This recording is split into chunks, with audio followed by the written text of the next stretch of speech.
pada saat yang sesuai. Itulah berkah utama.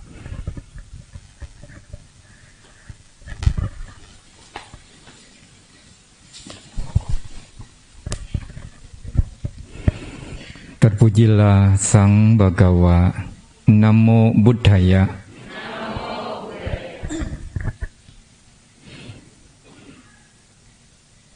Ibu, bapak, saudara-saudari, para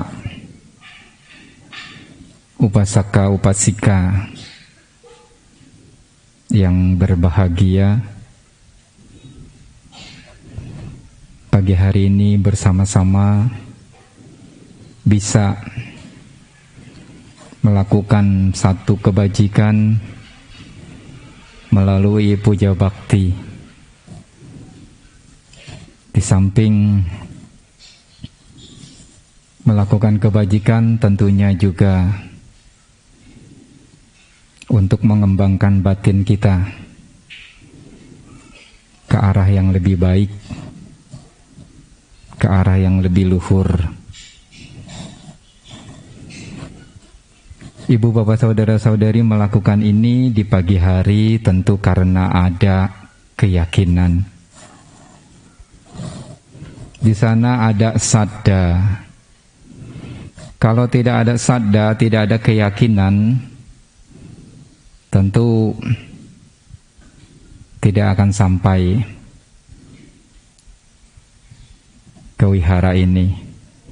Nah, karena ada keyakinan, ada sadda, maka ibu, bapak, saudara-saudari mau menyempatkan diri, mau mengatur waktu, ya, agar bisa datang ke wihara melakukan puja bakti. Nah, ini karena ada sadda, ada keyakinan. Yakin kalau saya datang ke wihara ini sangat-sangat bermanfaat, sangat-sangat berguna untuk kemajuan batin saya. Karena di saat melakukan puja bakti itulah sesungguhnya saya sedang membuat batin saya ini terisi dengan hal-hal yang baik, hal-hal yang berguna. Pasti ada keyakinan seperti itu yang membuat ibu, bapak, saudara-saudari mau hadir ke wihara melakukan puja bakti.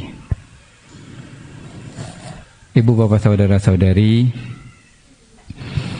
kita menyadari, kita mengetahui tentang tujuan kita di dalam kehidupan ini, ya. Semua utamanya sih memang umat Buddha, ya, mempunyai satu tujuan, ya, yaitu melenyapkan duka. Dukanya sendiri bukan dukanya orang lain, penderitaan sendiri bukan penderitaan orang lain. Ya, umat Buddha itu punya satu tujuan, yaitu tujuannya adalah melenyapkan derita, melenyapkan duka. Jadi untuk melenyapkan duka itu, melenyapkan penderitaan itu bukan hanya tugas para pabajita, bukan hanya tugas para biku, samanera atau atasilani, ya, tapi tugas kita semua. Maka jangan punya pandangan keliru, jangan punya pandangan salah. Saya mah umat Buddha biasa, saya mah sebagai upasaka upasika biasa, tidak perlu saya itu belajar dhamma tinggi-tinggi, tidak perlu saya itu mempraktekkan ajaran Sang Buddha yang lebih tinggi. Itu tugasnya para biku, samanera, dan atasilani. Kalau punya pandangan seperti itu pandangan salah, pandangan keliru, keliru besar, ya. Karena semuanya, baik Pabajita maupun Garawasa, ya Garawasa itu adalah para upasaka upasika, punya tugas, punya kewajiban, punya tujuan yang sama, ya, yaitu melenyapkan duka, melenyapkan derita.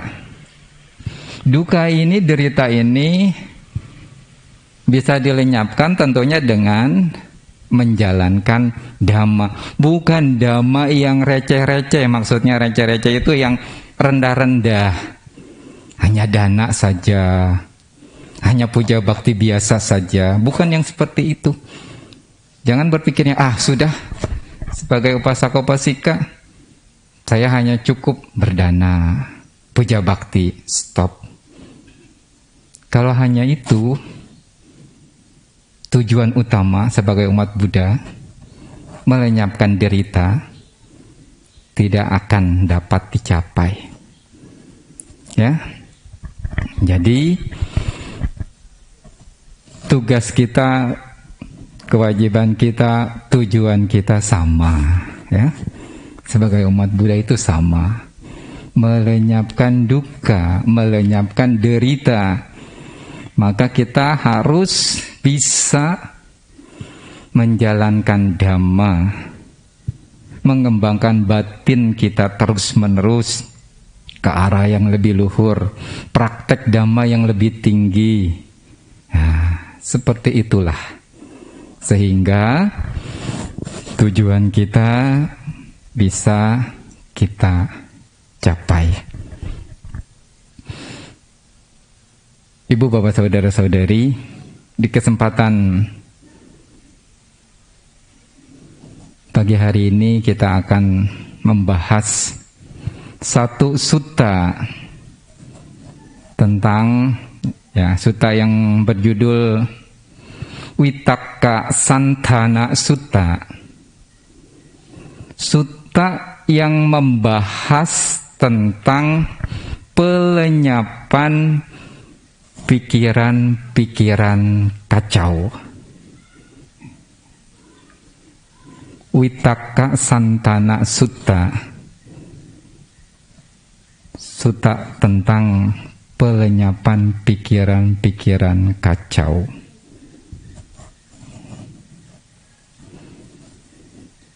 Nah, sutta ini ada di dalam Majjhima Nikaya, ya. Sutta yang ke-20 dari 152 sutta. Ya, kalau di dalam Majjhima Nikaya, khotbah yang menengah itu ada 152 sutta. Nah, Vitakka Santana ini sutta yang ke-20.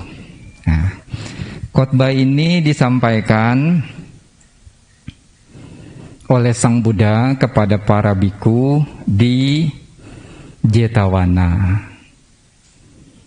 satu wihara yang dibangun oleh seorang dermawan upasaka penyokong Sang Buddha, ya, Anathapindika. Sesungguhnya sutta ini dijelaskan oleh Sang Buddha, ya, untuk orang-orang yang ingin berlatih untuk memajukan batinnya ke arah yang lebih luhur, pencapaian tingkat-tingkat batin yang tinggi, ya.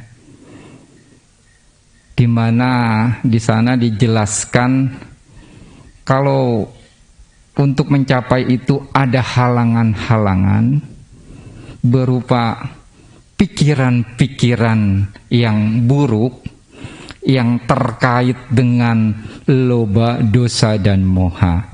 Maka dikasih cara oleh Sang Buddha. Caranya ini dijelaskan di dalam Vitakka Santana Sutta, cara mengatasinya, ya.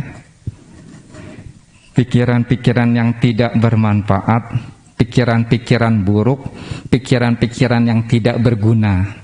Ketika ingin mengembangkan batin ke arah yang lebih tinggi, ke arah yang lebih luhur, ada penghalang-penghalang ini. Nah, ini diberikan cara untuk mengatasinya. Ya, intinya memang dalam pelaksanaan meditasi atau bawana, ketika mengalami pengotor-pengotor batin atau kilesa-kilesa, pikiran-pikiran yang tidak baik ini muncul, yang berkenaan dengan loba, dosa, dan moha. Nah, digunakanlah cara-cara ini. Ya. Tapi sesungguhnya cara-cara untuk mengatasi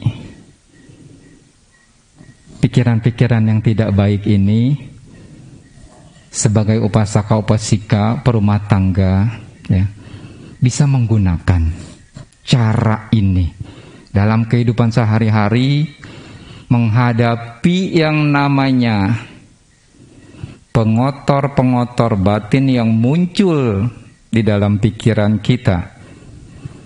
Ada loba, keserakahan, nafsu-nafsu keinginan, ya.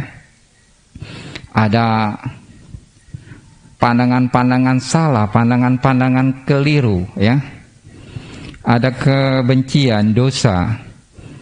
Di sana ada kemarahan, ada iri hati, ada dendam. Ya. Ada kekikiran di sana, ya. Ada moha, kegelapan batin atau kebodohan batin. Batin yang bingung, batin yang sulit untuk memutuskan sesuatu, ya. Ini semua bisa jadi dialami.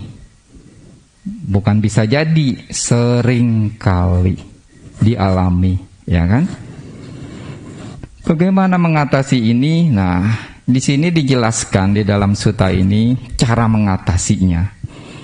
Kalau seseorang itu sedang dikuasai oleh pengotor-pengotor batin ini, yang berhubungan dengan keserakahan, kebencian, dan kebodohan batin. Bagaimana caranya? Yang pertama,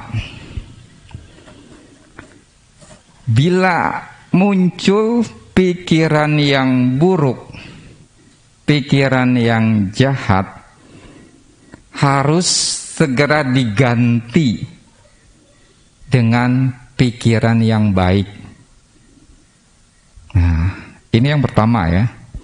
Mengganti, kalau di dalam bawana atau meditasi itu istilahnya adalah mengganti objek yang berlawanan dari apa yang dialami itu. Misalnya,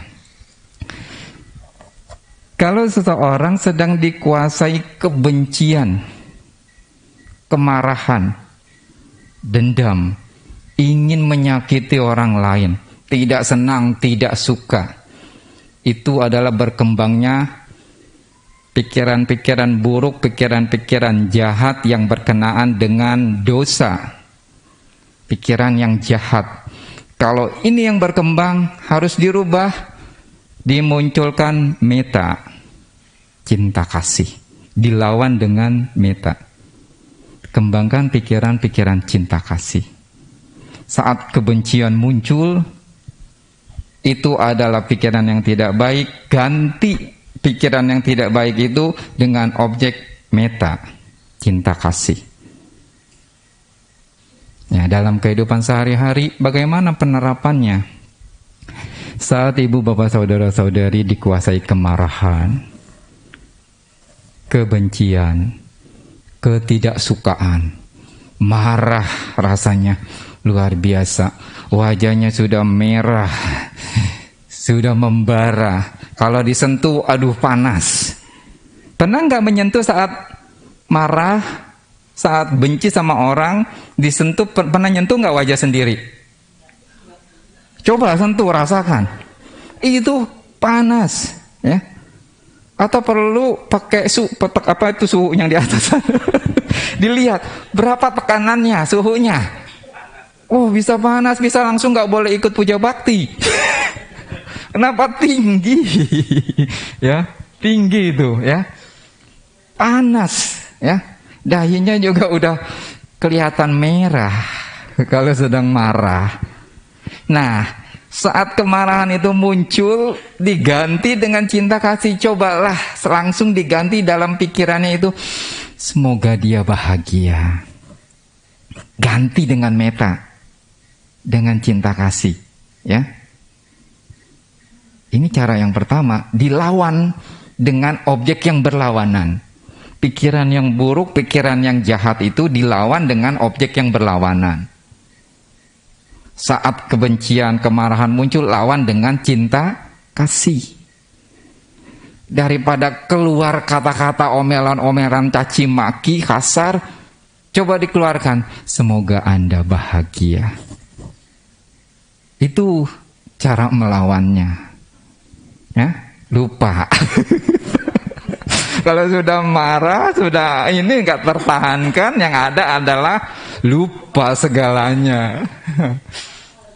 Nah, ini perlu keahlian memang, perlu latihan, dilatih ya. Jadi kemarahan ini, kebencian ini harus dilawan dengan cinta kasih, dengan meta. Kalau yang muncul adalah nafsu-nafsu keinginan. Nafsu-nafsu keinginan utamanya mungkin adanya objek-objek yang menyenangkan, timbul keinginan-keinginan ya. Nafsu keinginannya muncul.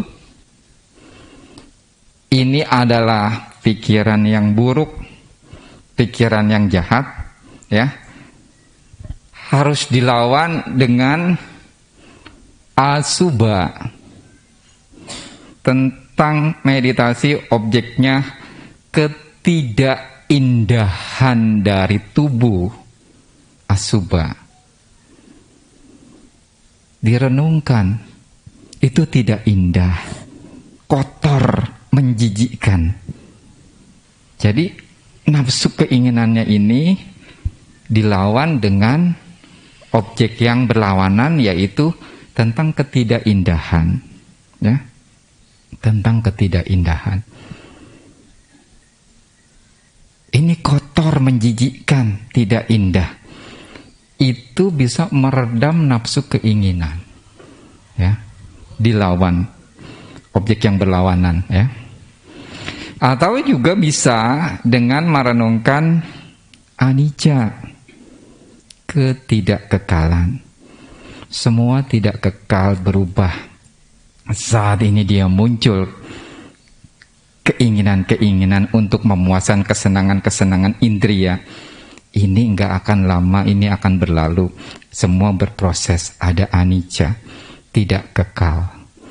Itu pikiran-pikiran yang itu yang dimunculkan ya. Dilawan namanya ya. Objek yang tidak baik ini dilawan dengan objek yang berlawanan dari yang tidak baik. Kebencian dengan meta. Nafsu keinginan dilawan dengan asubha ya, ketidakindahan atau menjijikkan ya. Kemudian kalau yang berkenaan dengan moha, batin yang bodoh ya. Biasanya kalau orang yang batin yang bodoh itu gelap, seperti tadi. Bante kalau sudah marah lupa, itu bodoh. Sedang dikuasai kebodohan. Udah nggak bisa lagi membedakan mana yang baik, mana yang buruk.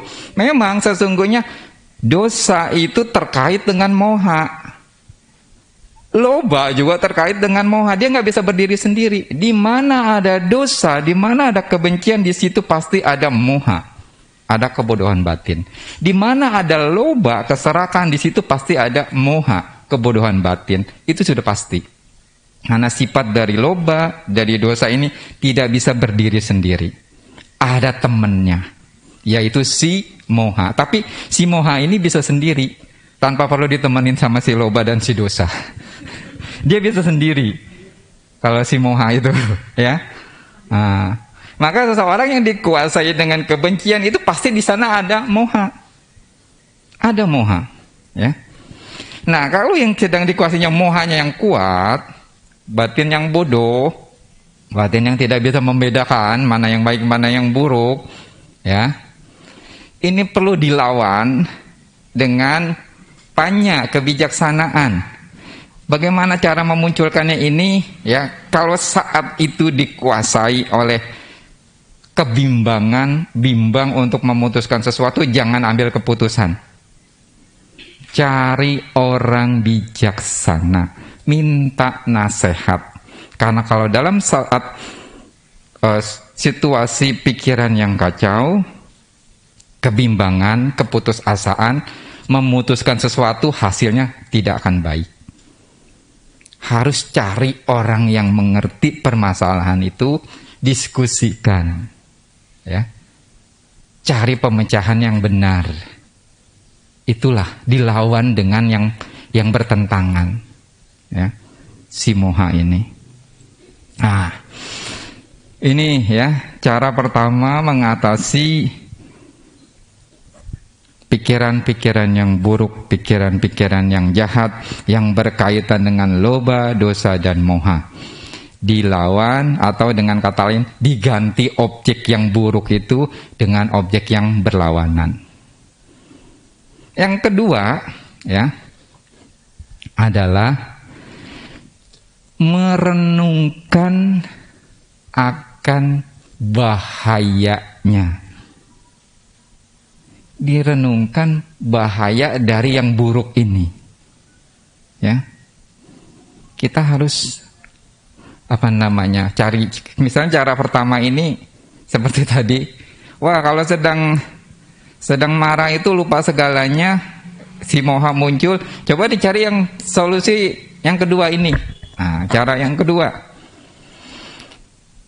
diingat, direnungkan bahaya dari yang pikiran-pikiran buruk ini, pikiran-pikiran jahat ini. Kalau kita dikuasai dengan dosa kebencian ini, wah ini bahaya. Ini adalah pikiran buruk, ya.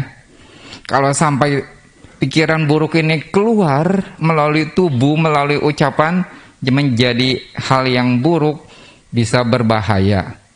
Bisa kalau misalnya ngomel-ngomel sama anak, bisa anak-anak saya minggat nanti, kabur. Renungkan, pikirkan bahayanya, ya. Kalau saya ngomelin suami saya atau ngomelin istri saya, nanti saya bertengkar, nanti saya harus berpisah. Renungkan bahayanya. Bahaya yang akan terjadi bila itu dibiarkan, ya, bahayanya. Direnungkan bahayanya. Kalau saya lampiaskan kemarahan saya, kebencian saya ini, kacau ke rumah tangga saya, kacau dengan tetangga, kacau dengan semuanya. Bahayanya direnungkan, ya. Ini untuk menekan pikiran-pikiran yang buruk, ya. Yang kedua, direnungkan bahayanya dari pikiran buruk ini. Kalau yang ada adalah keserakahan yang muncul, juga harus direnungkan bahayanya. Yang moha juga harus direnungkan bahayanya, ya. Bukan hanya bahaya dalam kehidupan yang sekarang ini, bahayanya bisa terjadi dalam kehidupan berikutnya. Direnungkan. Kalau saya membiarkan kebencian ini, dendam ini, kemarahan ini, saat dendam, kemarahan, kebencian menguasai saya, saat itu saya meninggal, pasti akan jatuh ke alam neraka. Direnungkan bahayanya. Bahaya dari menyimpan pikiran buruk ini, ya. Wah, nanti saya bisa jatuh ke alam neraka kalau saya sedang kebencian ini meluap-luap, kemarahan ini meluap-luap, saya meninggal, saya bisa jatuh ke alam rendah. Direnungkan itu bahaya dari pikiran buruk ini. Kalau saya membiarkan nafsu-nafsu keinginan saya, keserakahan saya berkembang, saya meninggal, saya bisa lahir jadi peta. Ya, karena dijelaskan ya di dalam, ya, itu dijelaskan bahwasanya sebagian besar makhluk-makhluk itu meninggal, lahir menjadi hantu gentayangan, setan, itu karena loba, keserakahan, nafsu-nafsu keinginan. direnungkan bahayanya, dia akan bisa mereda nanti ya. Nafsu-nafsu keinginan ini bisa mereda kalau kita merenungkan tentang bahayanya. Begitu juga membiarkan si moha. Kalau moha terus-menerus dibiarkan dan berkembang, nanti jatuhnya kalau meninggal bisa lahir di alam binatang. Sebagian besar makhluk-makhluk lahir menjadi binatang karena kekuatan dari moha, batin yang bodoh. Nah, direnungkan akan bahayanya ini. Nah, ini cara yang kedua untuk mengatasi pikiran-pikiran buruk, pikiran-pikiran jahat yang ada di dalam batin kita, ya. Kemudian hal yang ketiga, cara ketiga, ya, yaitu dengan tidak memperhatikan, ya, istilah umumnya ya, dicuekin. Ada pikiran buruk, pikiran jahat, pikiran yang tidak bermanfaat itu jangan diamati, jangan diperhatikan, dicuekin. Jangan dilihat. Ya, kalau dilihat nanti bisa berkembang dia, ya. Jadi jangan dilihat, jangan diamati pikiran yang buruk, pikiran yang jahat itu, ya. Jangan dilihat, jangan diamati, ditinggalkan, ya, ditinggalkan, dilupakan. Nah, ini cara yang ketiga, ya. Karena biasanya kalau pikiran-pikiran yang nggak baik ini muncul, kalau dibiarkan, ya, malah dinikmati, bisa berkembang. Salah satu contohnya pikiran yang buruk, pikiran yang nggak baik, ya, biasanya berkenaan dengan nafsu keinginan. Nah, nafsu keinginan misalnya telah melihat satu objek yang bisa ditangkap dengan mata, benda-benda terlihat oleh mata, kemudian terjadinya kontak ini, muncullah keinginan-keinginan itu, ingin memiliki. Kalau dilihat lagi semakin menarik. Contohnya, maaf ibu-ibu yang suka belanja, ya, ke pasar atau ke mall, ya. Nah, ke mall lah yang lebih rapi lah. Kalau pasar mah becek. Ya. Ya, ke mall, lihat satu pakaian yang indah. Kalau kita lihat sekali nih, muncul keinginan, dideketi, dipegang-pegang, tambah. Iya kan?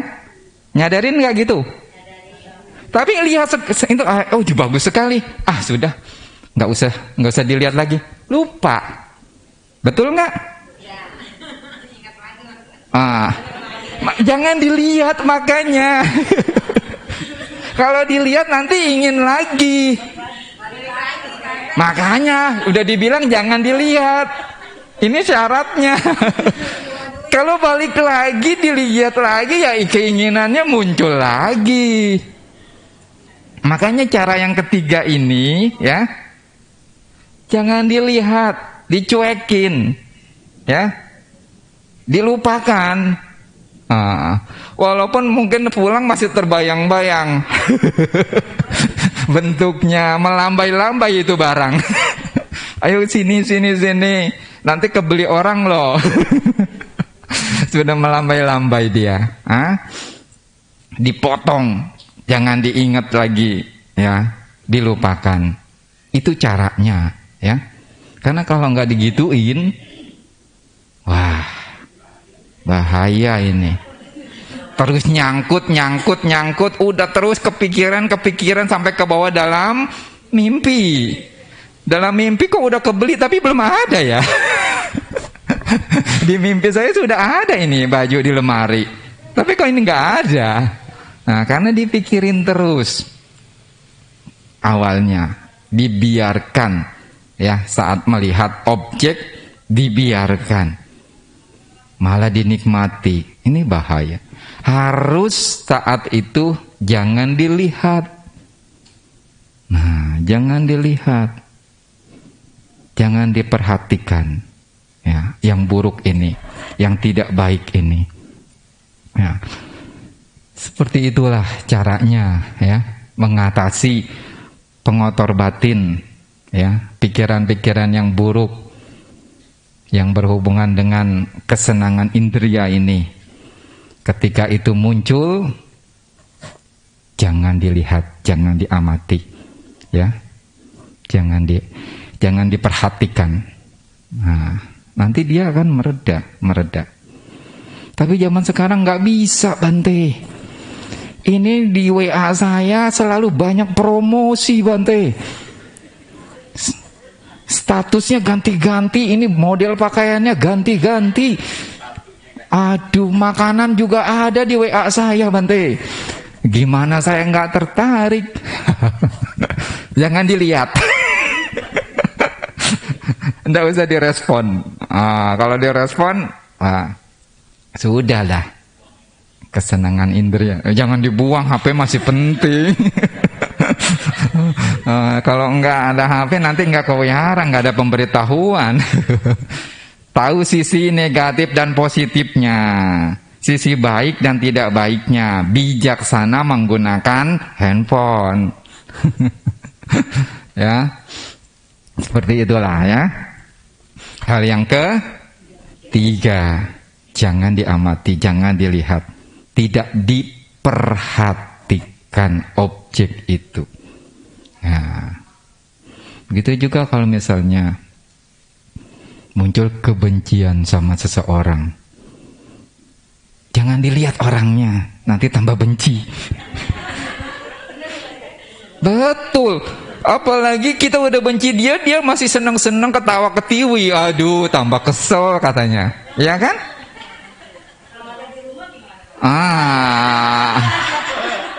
Jangan dilihat.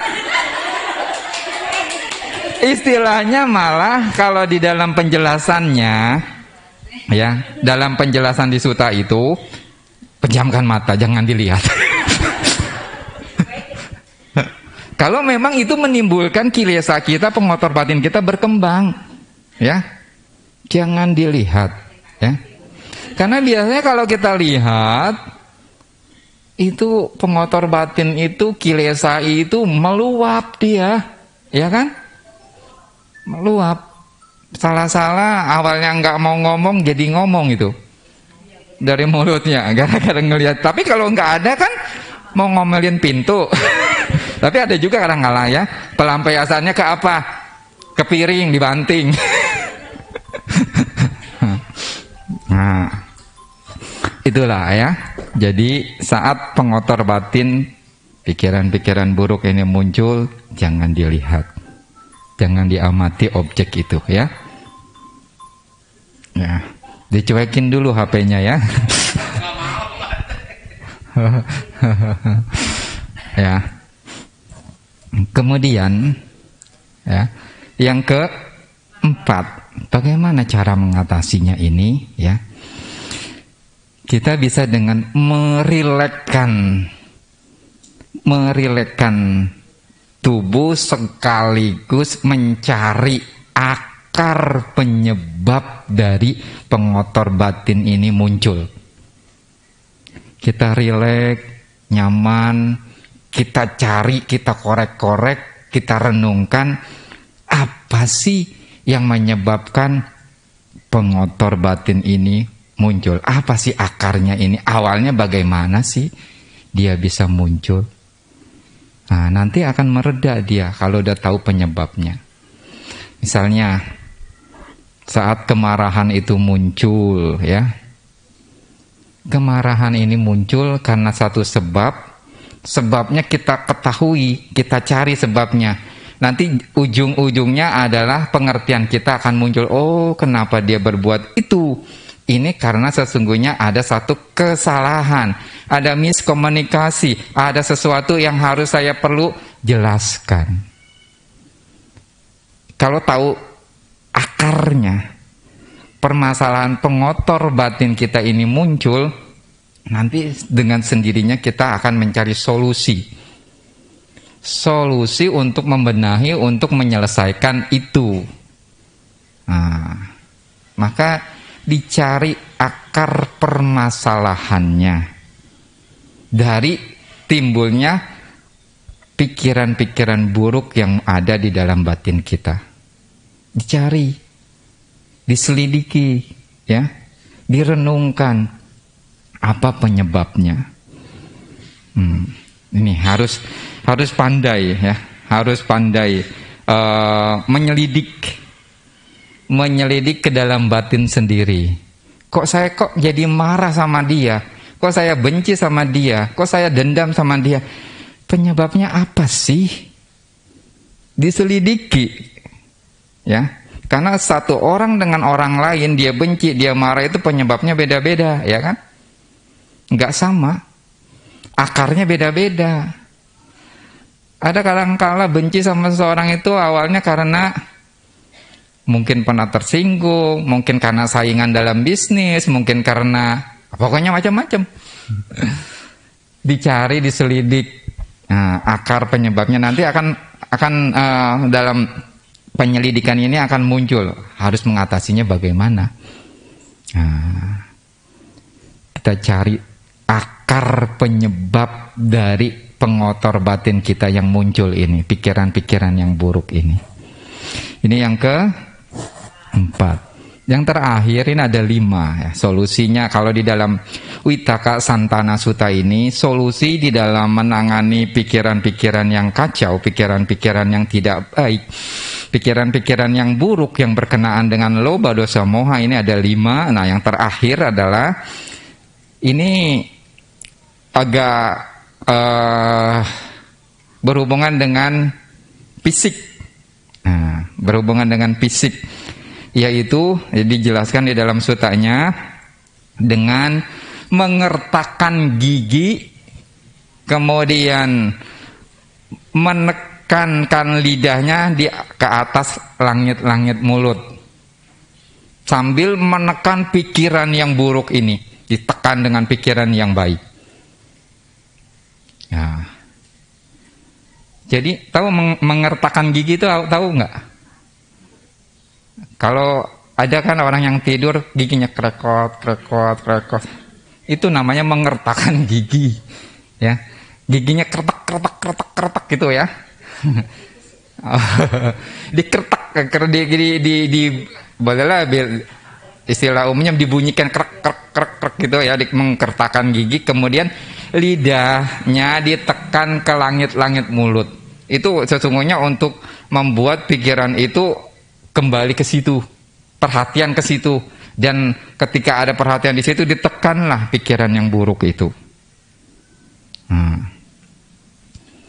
Ini cara yang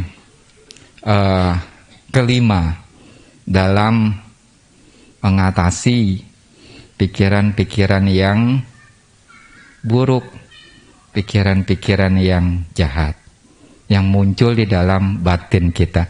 Kita bisa ambil salah satu dari 5 cara ini. Cara ini belum bisa, cara yang kedua, cara yang ketiga, cara yang keempat, cara yang kelima. Nah, jadi inilah cara penanganan, ya. Penanganan untuk meredakan, kalau bisa melenyapkan pikiran-pikiran buruk, pikiran-pikiran jahat, pikiran-pikiran yang tidak bermanfaat ketika dia muncul di dalam batin kita. Ibu, bapak, saudara-saudari, sudah tahu 5 cara? Hafal? Hafal ya? Hafal. Nanti direnungkan di rumah masing-masing, diingat caranya. Itu cara mengatasinya, ya. Cara mengatasinya. Ini nanti bisa ketika mengotor batin kita muncul, salah satu kita munculkan itu. Nah, sehingga dia bisa mereda, ya. Diganti objeknya, dilihat bahayanya, ya kan? Terus yang ketiga apa tadi? Dicuekin. Istilah umum lah, bolehlah dipakai begitu. Jangan diperhatikan ya. Keempat, cari akarnya permasalahan itu.